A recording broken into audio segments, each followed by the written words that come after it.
Welcome, everybody. You are tuning in for a fireside chat with the Library Company of Philadelphia. I'm Will Fenton, Director of Scholarly Innovation. The Library Company, for those of you who don't know it, is Benjamin Franklin's library, founded 1731, first subscription library. It's a little different today. Now it's a research library, and we have all sorts of tremendous fellows, like the one you'll hear from today, that pass through and do all sorts of great research with our collections. A fireside chat, we draw our inspiration from the Depression era chats that FDR did. We aren't using radio, we're using Zoom. That's our technology of the day. And we have these weekly talks that are based upon a particular topic or theme. Sometimes they're very much of the moment, sometimes less so. But today we have a very timely talk, so I'm very excited about that. This version of Zoom, if you've been in Zoom before, you've probably been in a Zoom meeting, which means you're, in the Hollywood Squares. You can see yourself. You got to worry about your hair. You got to worry about what people are thinking if you're rolling your eyes. You have the affordance right now of anonymity. All you have to worry about is listening and enjoying this talk. So you can put up your feet, grab a glass of wine. I don't want to be the only one having a glass of wine while we listen to this. And of course, we invite you to participate because we have a Q&A feature at the bottom of the screen. If you cursor over the screen and go down to the bottom, you'll see a Q&A button.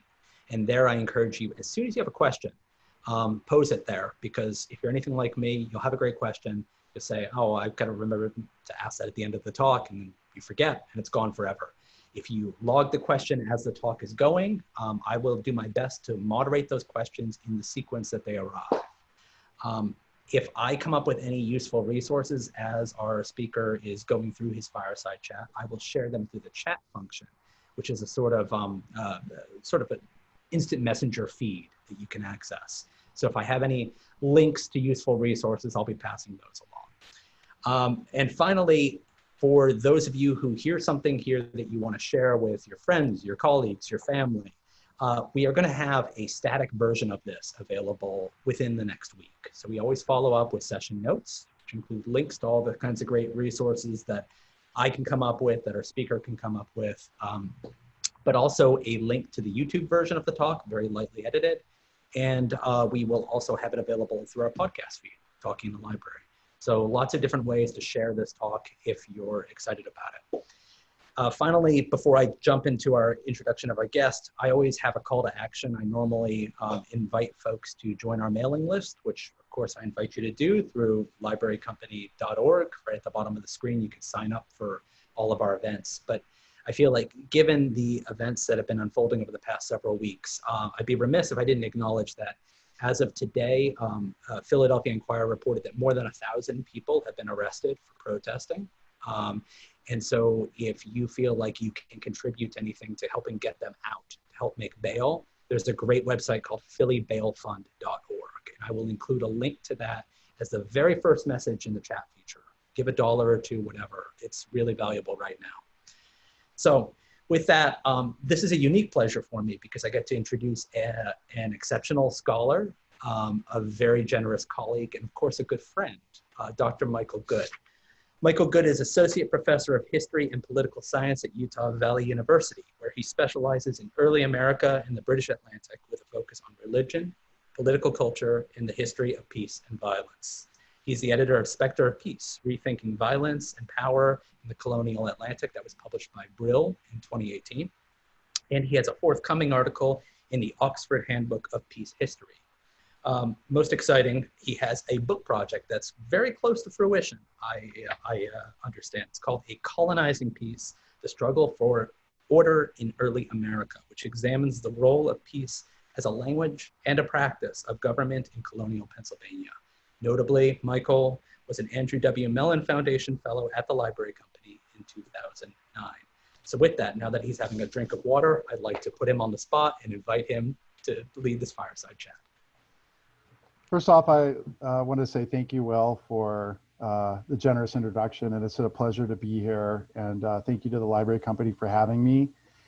And so Will had asked me to give this fireside chat in part because my work, I'm actually not an American Revolution scholar. My work is more 17th, 18th century and the pre-revolutionary period, but I do work on peace and violence, and particularly on what the what notions of peace mean in the 18th century in relationship to violence. And so I did want to address the topic of sort of what I see as the relevance of nonviolence in the American Revolution.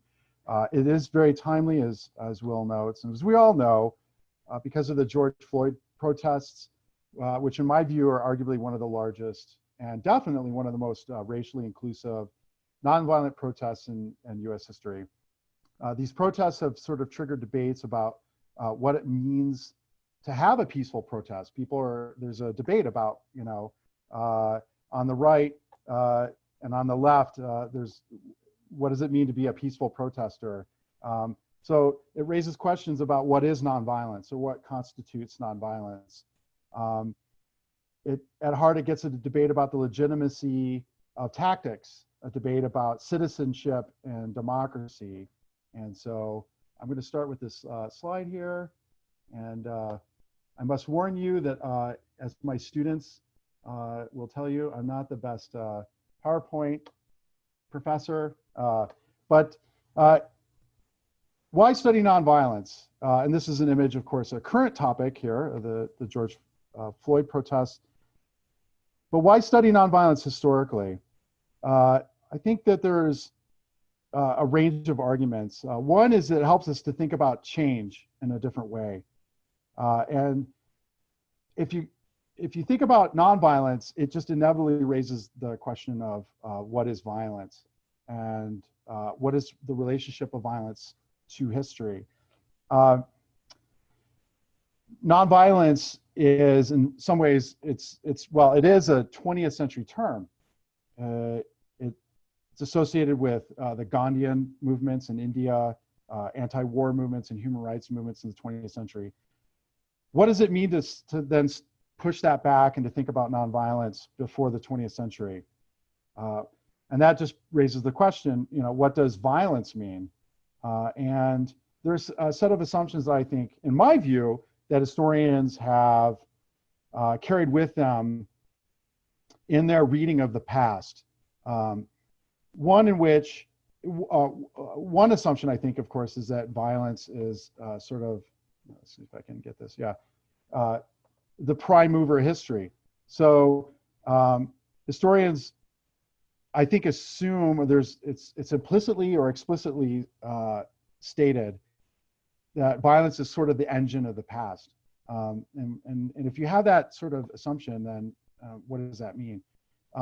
What is violence? So the way in which peace studies scholars attempt to try to define what violence is, they refer to it often as a breach. And in the past, and even now, it's sort of universally understood that violence can include either the intent or the actual physical harming of bodies of human beings. But what about property? And here you have, this is an image from the George Floyd protests in Salt Lake City. And the car that you see that's on fire there is actually a police car, a Salt Lake City police car. And is that violence? What forms of property destruction would be considered violent, and what forms of property destruction would be deemed symbolic and therefore maybe perhaps nonviolent?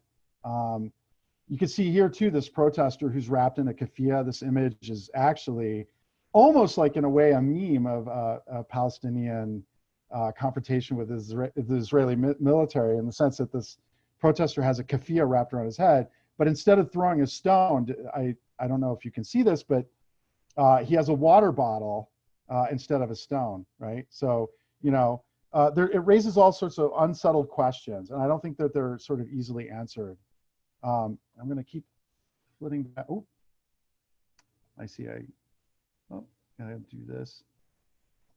There we go. So why study nonviolence? I think it's important to think about historical change and maybe challenge the assumption that violence is the prime mover or the engine of history. If you think about nonviolence, it adds complexities, I think, to the histories of violence. It adds a certain complexity to the histories of revolutionary movements. If you're basic assumption is that violence is, of course, essential to revolutionary movements, which a lot of historians in the past have done. I think it sort of relativizes nonviolent action. And so what does it have, how does our view of the past change if we begin to sort of think about nonviolence in relationship to violence, and how that might alter causality or historical causality?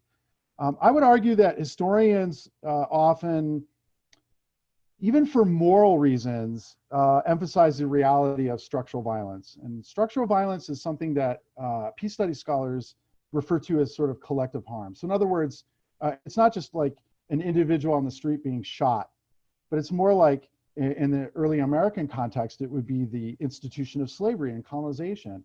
And that form of collective harm, we know that this is, it's fundamental to the American experience. It's fundamental to colonization, and without slavery and colonization, you don't have American history. And that these are fundamentally violent institutions, and they're deeply violent in multiple ways that historians have been very good at articulating: gendered violence, racial violence, the ways in which, say, for example, slavery manifests itself in the domestic sphere with sexual violence. And so there's almost like a moral imperative for historians to sort of emphasize the reality of that structural violence of slavery and colonization. And I'm not going to dispute that. I think that, it's imperative for early American historians such as myself to emphasize that. But we can get into traps. We can, we can romanticize violence. And one area where we romanticize violence is the American Revolution. That's very complicated. Why? I don't have the time to get into that, I think, but one key element, I think, is it's wrapped up in nationalism and our national identity, or our national identity. Another element of sort of romanticizing or even affiliating with violence is picking historical moments that are, I think, affect positive change. So, for example, the Haitian Revolution, put in plain terms, the Haitian Revolution led to, and it's an emancipation movement, and it's in the colonial Americas. This is the first time in which slaves' an organized insurrection led to the establishment of an independent republic. And so, like, of course, that's an important moment. And so historians want to sort of emphasize that. But it kind of bleeds over into, when you start to think, you see in all revolutionary movements, this sort of romantic element of violence and the role that it plays in sort of like bringing about social justice. And so for the American Revolution, that's like bringing about United States, the whole survey of early American history. In some ways, the American Revolution plays a sort of a pivotal role in creating the United States. And so there's a temptation there to sort of romanticize violence. But I would argue that we really ought not to be romanticizing violence. We ought to recognize the sort of fundamental reality of structural violence. But we also ought to not romanticize that violence, and we ought to also recognize that violence is in sort of a dialectical relationship with nonviolence, and that there are elements of resistance that are nonviolent. And that would help us to check ourselves from romanticizing violence, or even, dare I say, overstating its effectiveness. Violence is not inevitable. It's rarely inevitable unless certain conditions are met, right? And I'm not talking about the overarching structural violence of slavery, racial violence, gendered violence that is just ever present. But what I'm talking about is sort of the violent militarized confrontations like the American Revolution. It's something I teach students, actually, that the American Revolution was not inevitable. And it takes weeks of historical work to get my students to even listen to that as a possibility. And maybe, I don't know, I can't read your faces, so I don't know how inflammatory that idea is that the American Revolution was not inevitable, but it wasn't. And in that case, nonviolence is intersecting with violence in ways that are often hidden in plain sight for historians. Nonviolence is not nonviolent. So it's not the same thing as a cliched understanding of peaceful protest, which in and of itself is a loaded term. Nonviolence employs force. And I think here that force and violence, and I must insist on this, is they're not synonymous terms. Violence is force. It can be effective force, but they're not synonymous. One could be militant and nonviolent. There is an idea of militant nonviolence. So nonviolence is intersectional with violence, but it's not the same thing. It's not synonymous with violence. It's intersectional. What is nonviolence? Well, peace studies scholars have a range of sort of like ideas about what constitutes nonviolence. One, it's collective. The problem here is that historians are not very engaged in peace studies as a field by and large. There's obvious exceptions. There are people who work in peace history. But by and large, historians are not really interested in histories of nonviolence as much as they are as violence. And so it's left up to political science scholars, sociologists, and they often are studying modern nonviolence movements. And so they have to come up with parameters to run statistical analyses of nonviolent campaigns. And so they've come up with sort of, implicitly or explicitly kind of three, there are many more, this is just a very simplified version of this, but three sort of elements. One is it's collective, but often peace study scholars like Erica Chenoweth, for example, or others may apply a certain rubric, like it has to be 1,000 people for it to count as a nonviolent protest. Well, what if it's 900, right? So it raises a lot of questions. Missing in this, of course, is an historical analysis of nonviolence, and what would that mean historically in relationship to violence? Secondly, it's disruptive. In other words, it's challenging the status quo in some ways. And then thirdly, it's extra institutional. It's not sanctioned by authorities or the state.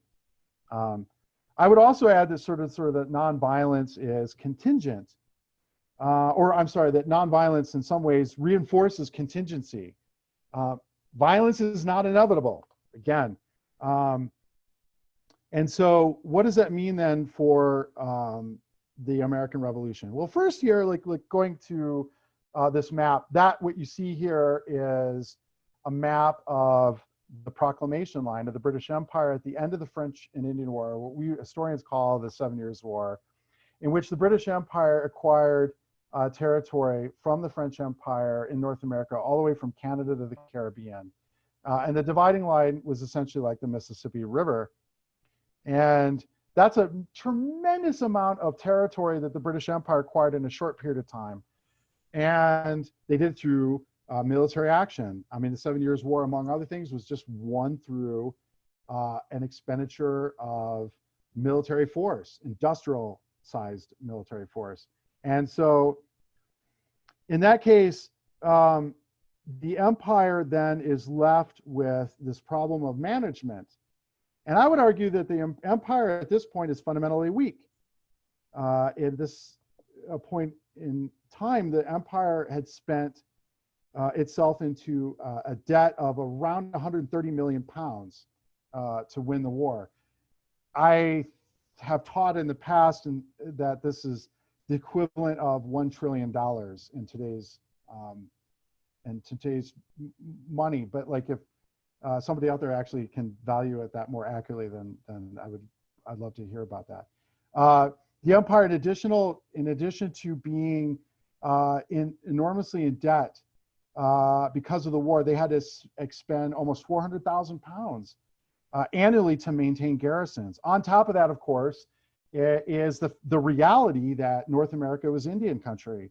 And from the Trans-Appalachian West to the Great Plains, there are more than 200,000 native peoples who are now renegotiating their position with the British Empire. And they did this both through nonviolence and violence.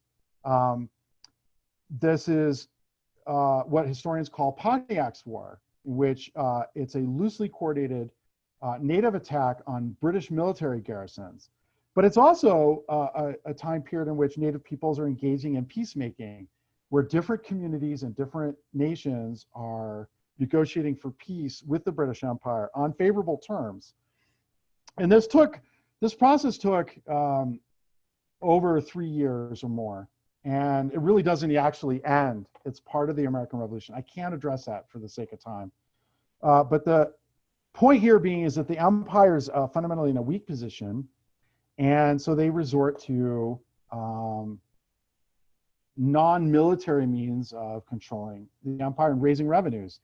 And if you've taken a survey class in American history, either in high school or in college, you'll know that among them were the Stamp Act and the Townshend Acts, which were taxes on items, including newspapers, pamphlets, land deeds, but also paper, glass, and tea, all of which were items of consumption that indicate just the extent that colonists were really integrated into the empire.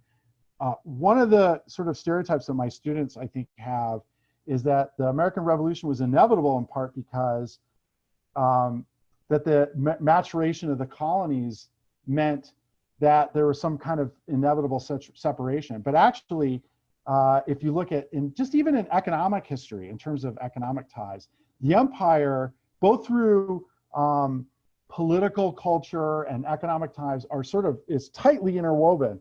And so this is the way I put it in my survey classes. In some ways, the Americans are more British and more into the empire in 1763 than they've ever been in their lives or in their history. So that means then the American Revolution needs to be explained, right? It also means that the American Revolution, the violent aspects of the American Revolution are not necessarily inevitable. So because of the relative weakness of the empire, civil disobedience is possible. And of course, it's possible through the Stamp Act protests.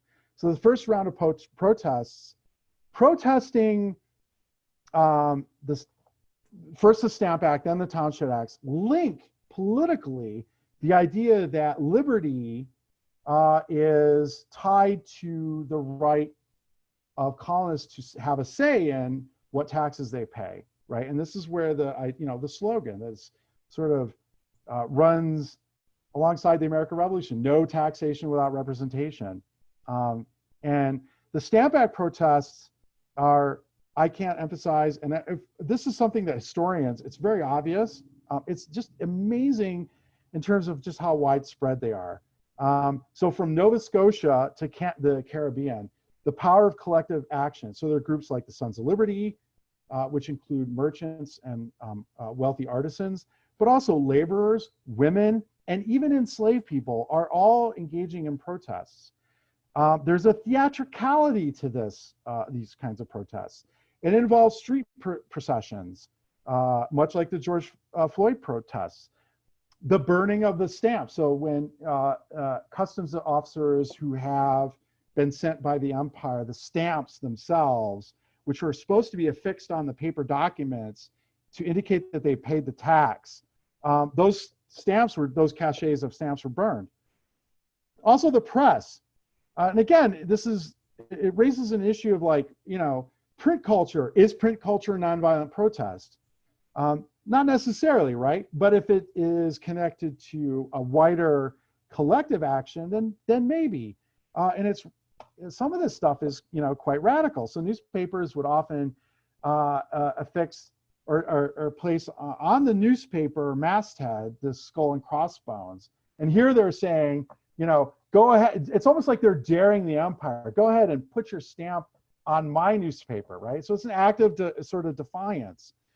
But there's more than just theatricality, of course. Oh, and I'm sorry, this is actually my favorite. Here is the Pennsylvania Journal in 1765, sort of announcing, because of the economic and political burden that the Stamp Act would place on them, that it would lead to the death of their newspaper, or more broadly to the death of really free speech, right? So And here it is, the newspaper and coffin. It's a great, and so this is, again, sort of emphasizes the theatricality of some of these protests. But it's also clear that crowd actions are an important component. And some of this is pretty rough, right? So it involves property destruction, ransacking of stamp collectors' property, running royal officials out of town. There's a story of, obviously, like British imperial officers being tarred and feathered, including customs officers. And this raises an important question, actually, about violence and nonviolence and the ways in which they sort of intertwine in complicated ways. Imperial officials, customs officers in particular, were targeted, and they were done through this ritualistic performance that was quite brutal, which was either stripping down or not of somebody who was deemed as an offender, and then pouring either pine tar, pitch tar, some other sticky substance, and then daubing them with feathers. This practice, it predates 18th century British America. It goes back to the medieval period in Europe. It's a common practice. It's not necessarily nonviolent, right? So tar could damage the skin. It took a lot of effort to sort of remove the tar and the feathers. The tar could damage the skin. In one case, there was an officer who was frostbitten, and as they were removing the tar and feathers off, they were also removing dead skin off the body of that person. And so it can be horrifically violent by the sort of standards of our notion of violence as physical harm to bodies. But at the same time, there's also an element of theatricality to it. The historian Benjamin Irvin wrote a wonderful article about 20 years ago in the New England Quarterly about the myth of hot pitch tar. That actually, unlike the John Adams series and HBO, where they depict the tarring and feathering incident, and they're daubing the customs officer with hot tar, and it's extremely painful. Benjamin Irvin claims that there's no evidence that they actually used hot pitch tar. Whether or not that's true or not, it's clear that often they're not, and often then the point isn't so much torture as shaming. And this gets at a form of what peace studies scholars call indirect violence. That includes, socially ostracizing or publicly shaming those who are complicit in the regime of the stamp, ensuring that the Stamp Act is to be assessed. And so this gets into the question of like what's violent, right? And violent and what's nonviolent. And so these kinds of acts, like it's one thing to do street demonstrations and property destruction. What is tarring and feathering? It is at once physically violent. It is and whether or not it does permanent harm, it also inflicts what I would call an indirect violence of shaming. And at the same time, it's also deliberately channeling rage in directions that steer clear of public executions. And so all of these elements are like sort of wrapped up in this one sort of action. And you might think that, well, that's pretty extreme, like, was lynching possible? It's very clear, and sort of if you're an historian of the 18th century, you know that public executions of enslaved peoples were done, especially in slave societies, very routinely. But was lynching possible for white people? And I would say yes, it was possible. And here's one example: the Boston Massacre in 1770. The officer Captain Preston, in the confrontation between Boston colonists and a company of British soldiers, that led to 11 colonists being shot and 5 being killed. One of the concerns during this incident is that Captain Preston might be lynched by a mob. There was precedent for this. There was a similar incident in Scotland in the 18th century in which a British officer was fired into ostensibly perhaps an unarmed crowd, or at least a crowd of civilians, and it led to that officer being lynched. And so the possibility there of lynching is always an option. Whether it's realistic or not, it's hanging over the head of political leaders. And so you have sort of in the American Revolution a sort of a complicated negotiation between how do you engage in coercive and forceful protests, and that could involve in some ways very violent shaming or even harm to the bodies of customs officers, but not in a way that actually draws a violent reprisal, a military reprisal by the British Empire. So it's a balancing act. And so nonviolence, of course, then provides, nonviolent tactics provide sort of an avenue. One of my colleagues who was a contributor to the Spectre of Peace, who's written on the Stamp Act protests as sort of emphasizing these as nonviolent tactics, Micah Alpa, he would argue you need more than effigy burnings, and I would agree.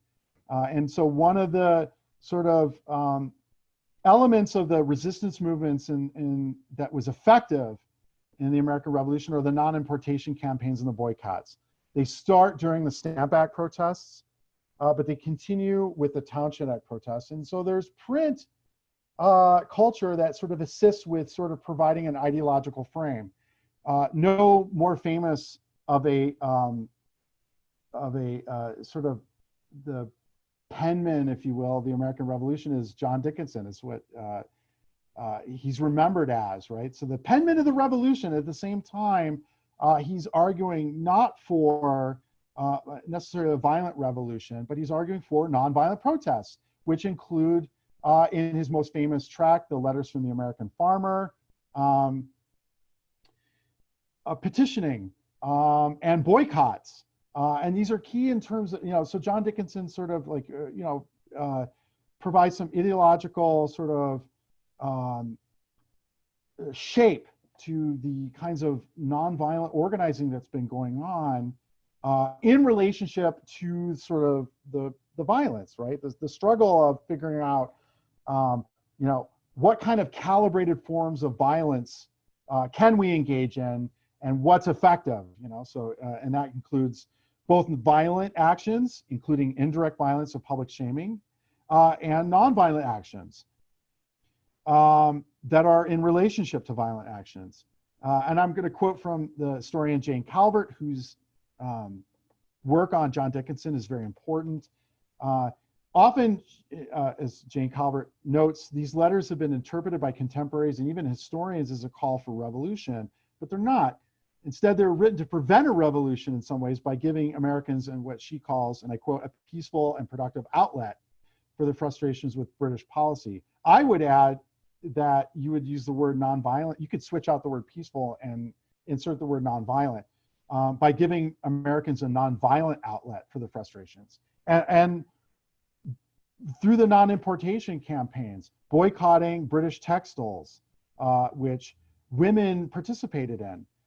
And it actually provided an important way for women to become politicized. These are very effective. There's some estimation that the boycott campaigns before 1776 reduced American dependence on British exports by 36%. And it provided economic pressure to force the British to repeal both the Stamp Act and the Townshend Acts. Over the long term, right, it's ambiguous, right? Because after the repeal of the Townshend Acts, Parliament retains the Tea Act, and then the struggle continues, right? But it's important to sort of recognize that in some ways, the tarring and feathering, as dramatic as they are, the more widespread sort of non-importation campaigns arguably were more effective. And I would even go further and say that, yes, even Thomas Paine, and a lot of, as many of my students and as many of you know, Common Sense. The publication of Common Sense in 1776 was, it galvanized the patriot movement ideologically, and Paine is calling for independence, full independence, and it's militant.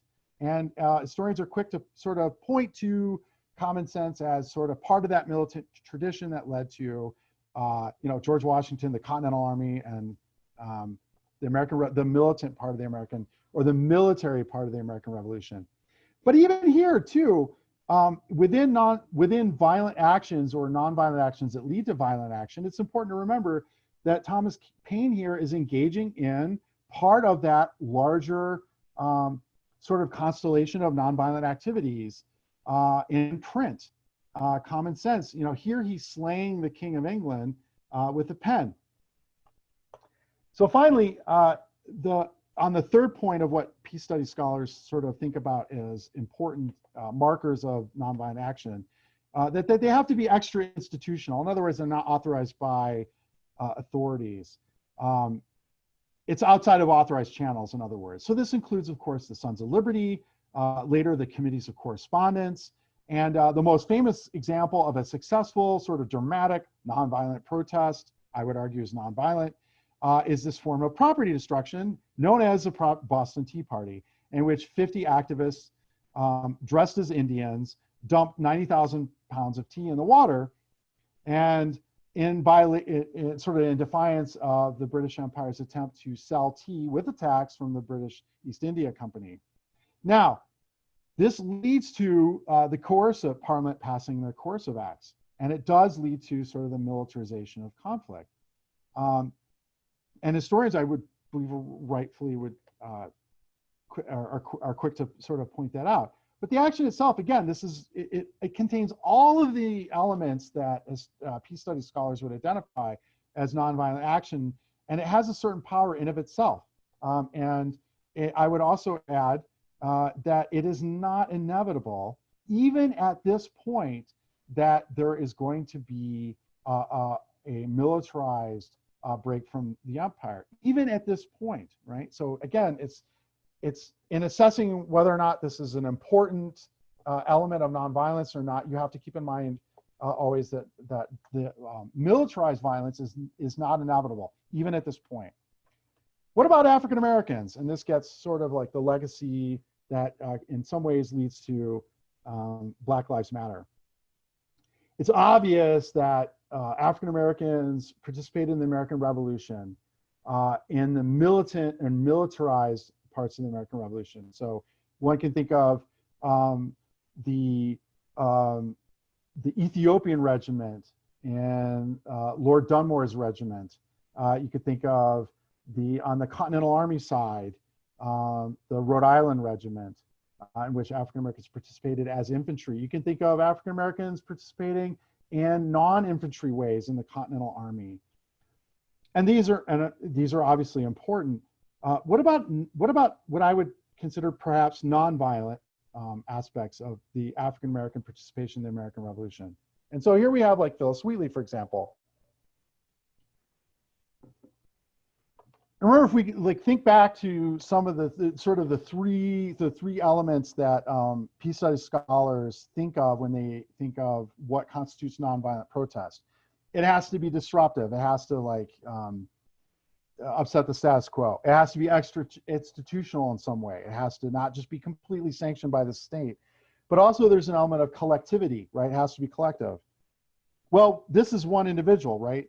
It's Phyllis Wheatley, an emancipated African-American woman who was born in Ghana or Gambia, came to Boston in 1761.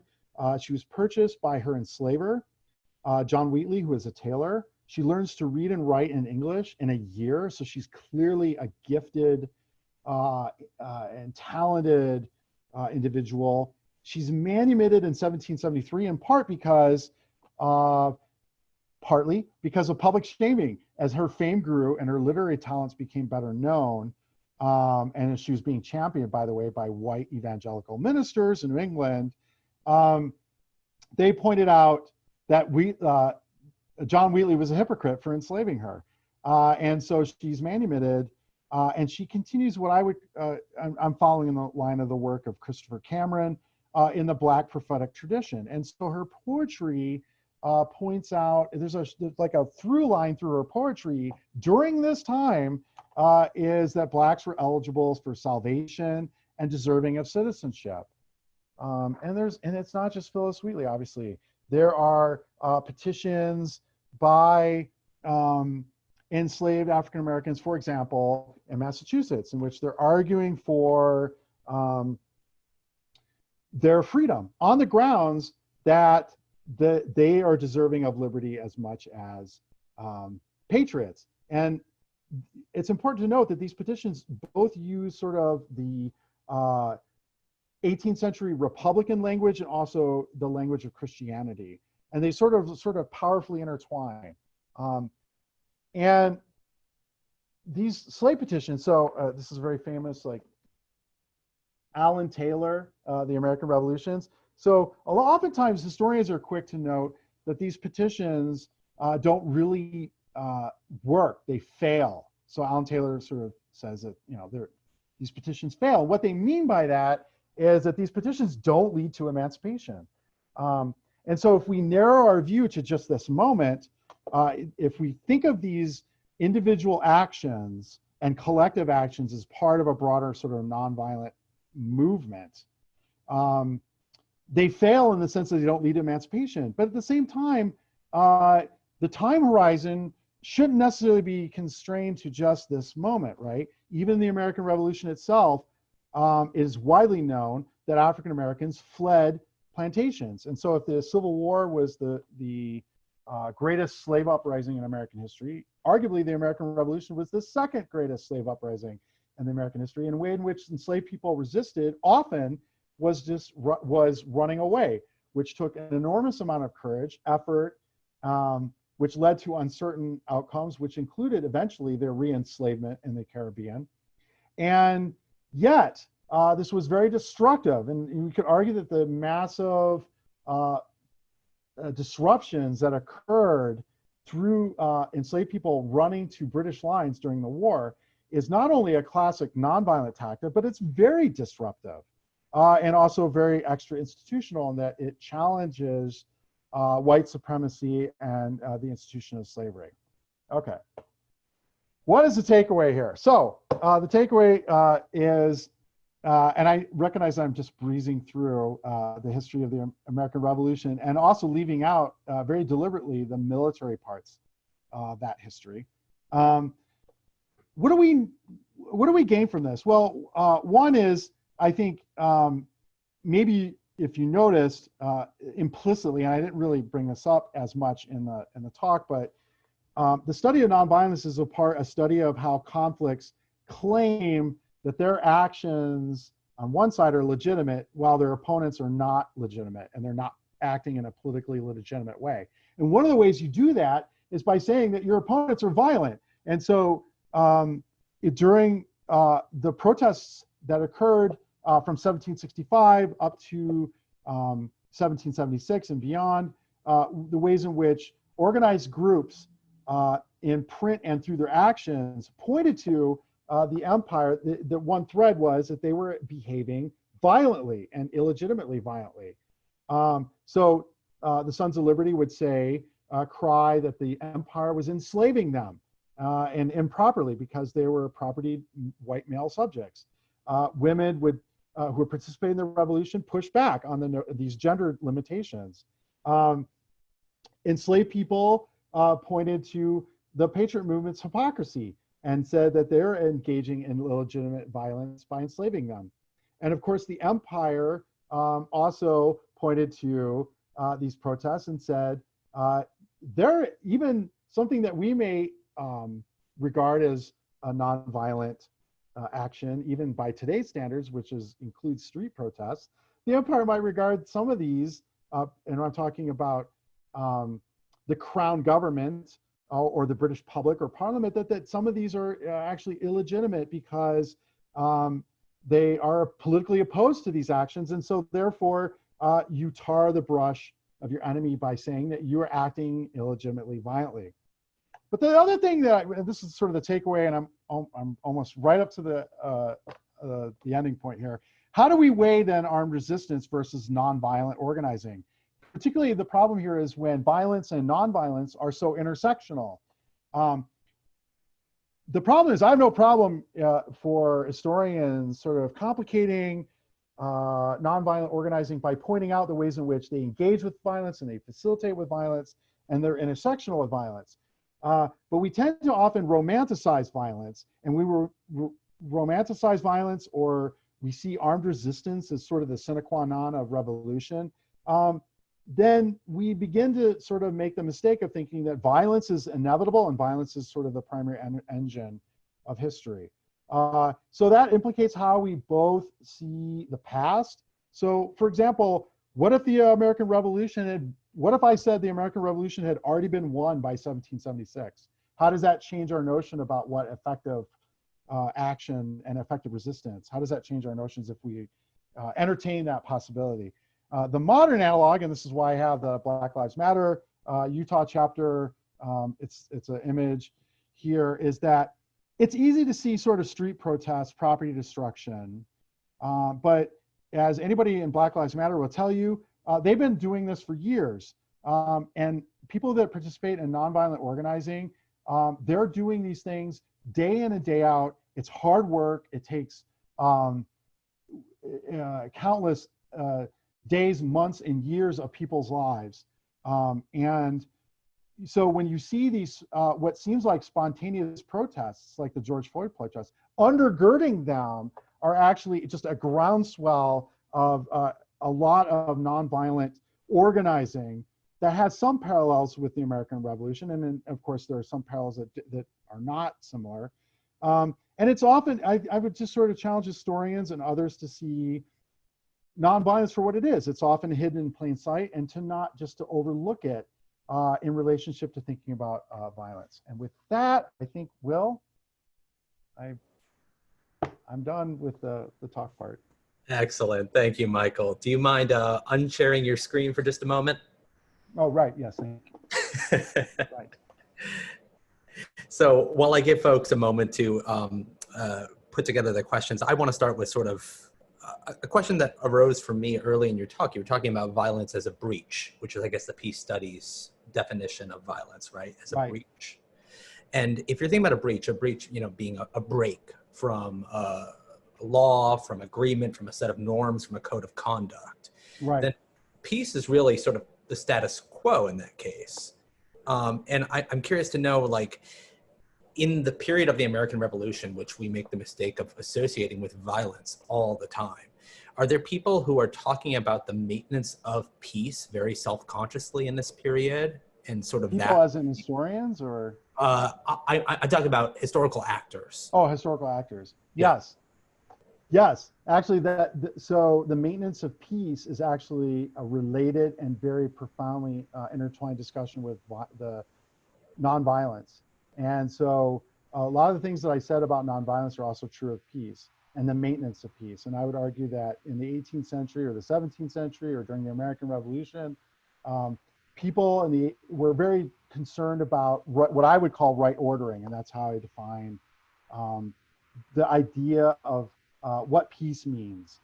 And so peace can facilitate sort of violent outcomes. You could think of the King's Peace or Imperial Peace, but peace also is fundamentally about violence regulation, about regulating or calibrating violence in ways that some groups consider acceptable. So, you know, the questions you have to ask is peace for whom, peace on what terms? Yeah. And so the maintenance of peace and peace as a sort of a power struggle is an ever-present reality. And sometimes those realities are not as visible to historians as breaches like a pitched battle, right? Or a public execution. So there's slave codes. So there's just different ways in which sort of the maintenance piece or peacemaking as a struggle is there, but you have to look for it. Yeah. So we have a couple of folks here that are interested in sort of the terminological clarity that we're dealing with when we're talking about nonviolence. Andrew Murphy starts by saying that there might be a difficulty in the actual term nonviolence because it's defined by what it's against, right? Yes. By against violence. And he asked, does using the term peace or peace studies avoid this challenge, or is there a better term out there? Let's start there. That's a great question. Thank you, Andy. So that's a great question. And peace studies scholars do sort of wrestle with this. And so, I mean, in fact, actually Gandhi, obviously, in some ways wrestled with this as well. So nonviolence was established as a term to distinguish it from sort of the idea of pacifism and non-resistant pacifism. So in other words, like you could think of conscientious objectors who won't engage in actions that disrupt the status quo, but for reasons of religious conscience, may not or will they decide not to serve in armed conflict. And they may do so for reasons because they're religious pacifists. Nonviolence then was sort of, in a way, a 20th century term. It has a little bit of an older etymology, but it's fundamentally a 20th century term to sort of get away from that, to talk about peace, engage the maintenance of peace, different forms of peace, but being active about it, right? So nonviolence is saying that it's not like non-resistant pacifism, it's employing force. But then it opens up all these problems, as Andy suggests, which is that it's dependent on the definition of violence. What is non-violence? It just directly engages with what is violence is a question. And so, yes, peace studies scholars, I think, do grapple with that. At the same time, I don't think historians really grapple with this, because peace studies talk about, there's an analytical framework that peace studies scholars use, which is like negative peace and positive peace. And negative peace means the absence of violence, which is theoretically impossible because of structural violence, like racism, for example. But then there's positive peace, which means thinking about peace in ways that aim towards, and what peace studies scholars would say is social justice, or a particular, what I would call historically, an assertion of a particular ordering. And so peace studies scholars would call that positive peace. And positive peace as a term then gets away from just like nonviolence as not violence. It's saying there is something there. It's like positive liberties or positive rights. I think the term is inadequate. And actually, this is a role that historians can play and other scholars in some ways, because I think peace studies needs a push, and that these kinds of things have to be historicized. And so these terms are inadequate. And I think that it's not just enough to run statistical mathematical models, or to think about it in theoretical terms, or just think about it even in modern, just look at modern nonviolence movements. And so maybe perhaps the study of history, thinking about this in historical ways, then gets us to maybe better terms. Mm-hmm. Well, I'm going to give you an opportunity to play the historian here, because Nicole Dresser's question gives you that opportunity. You've sort of addressed the first half of her question, which was really about how peace deviates from nonviolence as historians think about it. But then if we go back to the 18th century, how do 18th century conceptions of peace evolve? Is it stable anyway in the 18th century? Right, it's not as stable. It's obviously, and so that would be another fireside chat. So it's very complicated. It's obviously not stable.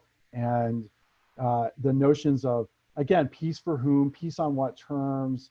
And so that evolves over time. What does it mean when people think about the imperial peace? What does it mean if we think about a slaveholder's peace? That doesn't mean peaceful. In other words, we think of peaceful as some sort of idyllic setting in which violence is absent, and that's not the case. But by slaveholders' peace, I mean, how do slaveholders think of right ordering? And believe it or not, they engage in peace language to control the people that they're enslaving, or in an attempt to control the people they're enslaving. So peace does not necessarily mean an absence of violence. And so it's not a static term. And it's historically contested, and it's rich. Peace can also be used as a discourse. In other words, it's a language, and it's also a set of practices to critique violence in different ways. And that can be very historically specific. So it just depends on time and place. And it really is almost like a whole nother discussion. And that's kind of what I'm trying to do, is to get historians to sort of to take peace studies seriously and to actually engage in these questions and start to historicizing peace more concretely. So we've got an interesting question from Peter Olson Harbich. How do you think about the relationship between nonviolence and democracy? Should we evaluate nonviolent tactics any differently when they're used in democratic or non-democratic regimes? That's a great peace studies question.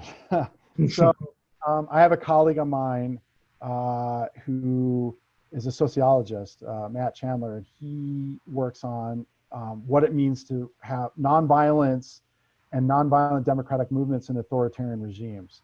And his particular focus is in the Middle East. And so is the question about the distinction between authoritarian versus democratic regimes, or?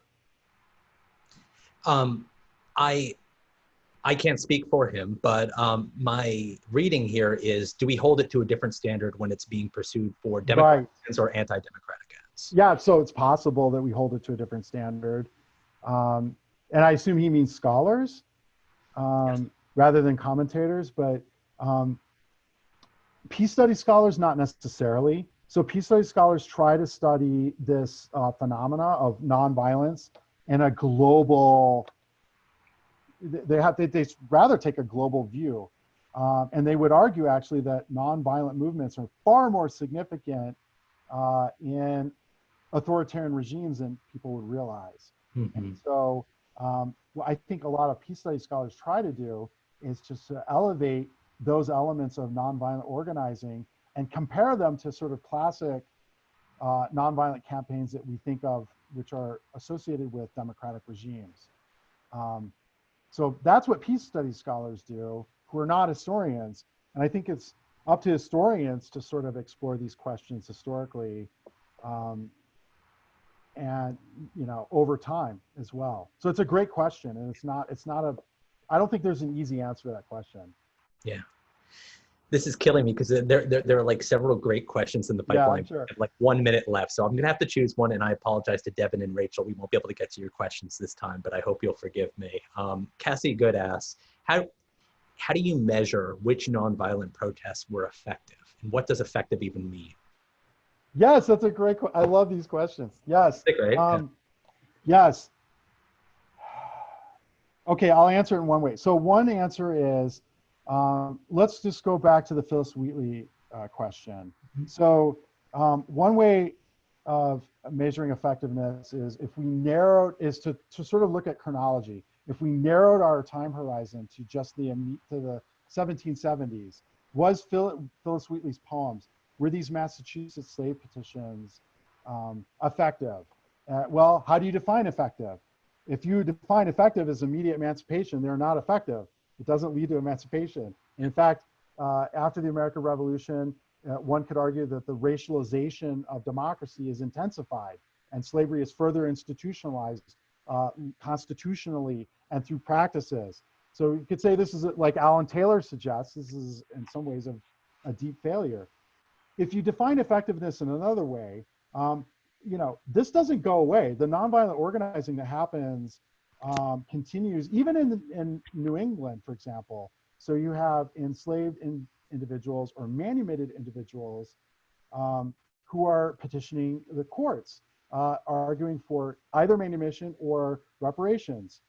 Quock Walker, Belinda, you could think of in the early Republic period of the free Black communities in the North that are organizing both in print and on the ground in trying to destabilize slave societies in the early Republic period, which includes, by the way, encouraging enslaved peoples to run away again in the Republic. And so if we see Phyllis Wheatley and these slave petitions and sort of a greater time horizon, They then, if we link them as part of a common effort, then perhaps they're not a failure, are they? Right? In some ways that they can say that they're effective. And of course, it's not the end of this. The earlier public period is not the end of the story, but really neither is the Civil War, right? The Civil War militarily destroyed slavery, and then what replaced it?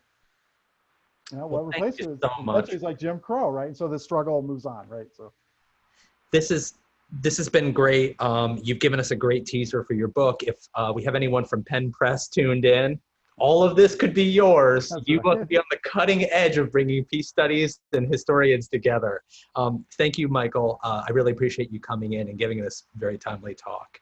Looking ahead to next week, we have a little bit of a surprise. Instead of doing a normal a fireside chat, we have our Juneteenth event. This is our big annual speaker, and we've moved it online. So it's totally free, and you can tune in. It's with Walter Greason. Walter Greason is a fabulous scholar. He led an amazing seminar that we had, I think it was last spring, on Afrofuturism. Incredibly dexterous scholar. He has a talk called Unfreedom, the Limits of the 14th Amendment Under Reconstruction. Also very timely. So you can register for that. I've included the link in the chat. You can also find it if you just go to librarycompany.org/calendar. It's like the first event on that page. So definitely sign up while we still have spots. With that, Michael, thank you so much for joining us. thank you, Al. Thank you all.